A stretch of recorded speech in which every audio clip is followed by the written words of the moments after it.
Hello guys! Welcome back po ulit sa aking channel at ngayon ay i-update ko si Manicat kung okay pa ba siya utangan.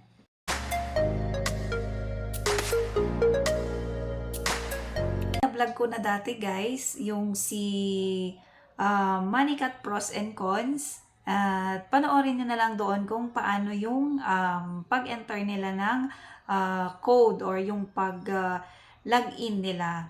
So, itong app na to guys, itong si Manicat ay pwede nyong ma-download sa Google Play Store. So, medyo matagal-tagal na rin na hindi ko siya nagamit at parang nag-a-ads pa rin siya sa akin. So, sinubukan ko ulit siya.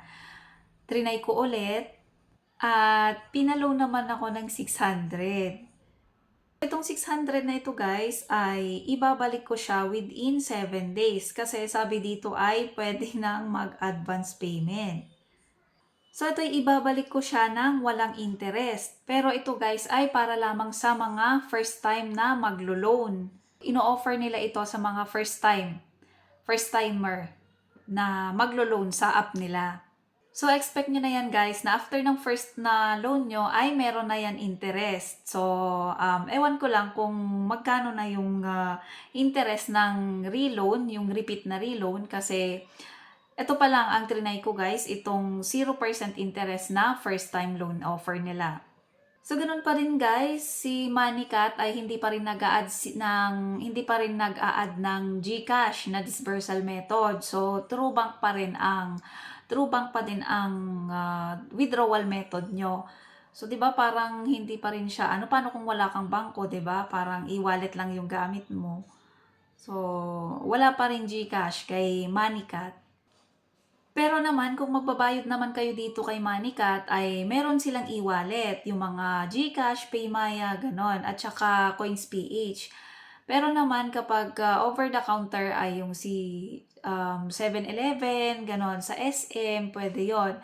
At pwede rin kayo magbayad through bank, yung bangko nyo. So ngayon, nag-ooperate pa rin si Manicat at ingat-ingat lang kayo guys sa paglo-loan dito kasi parang feeling ko napaka-demanding nila. Kasi kaka-loan ko pa lang ng 600, 'di ba? Yung pinaloan nila sa akin na 600 ay pwede na daw ako magbayad na, mag-advance payment na. Eh kung tutuusin ay 7 days lang yung duration ng binigay nilang loan ko na first, 'di ba? Yung due ko ay 7 days lang. So, feeling ko itong si Manicat ay mataas din ang interest after ng first na loan mo. Ayan guys, wala pa rin pagbabago kay Manicat. Hindi pa rin sila nag-a-add ng GCash at ganun pa rin yung 0% interest pa rin sa first time na loan mo. Ayun, at pati yung ipapaloan sa'yo na yung choices mo doon na hanggang 4,500 ay 600 lang talaga yung ipapaloan sa'yo kapag first time loan ka. Yun yung 0% interest na babayaran mo within 7 days. So, ayun guys, mag-isip-isip muna kayo bago kayo mag-apply kay Manicat. Ayan. At kung bago ka pa lang sa aking channel, huwag kakalimutang mag-subscribe para ma-update kayo sa mga bago ko pang mga uploads na kagaya nito. Bye!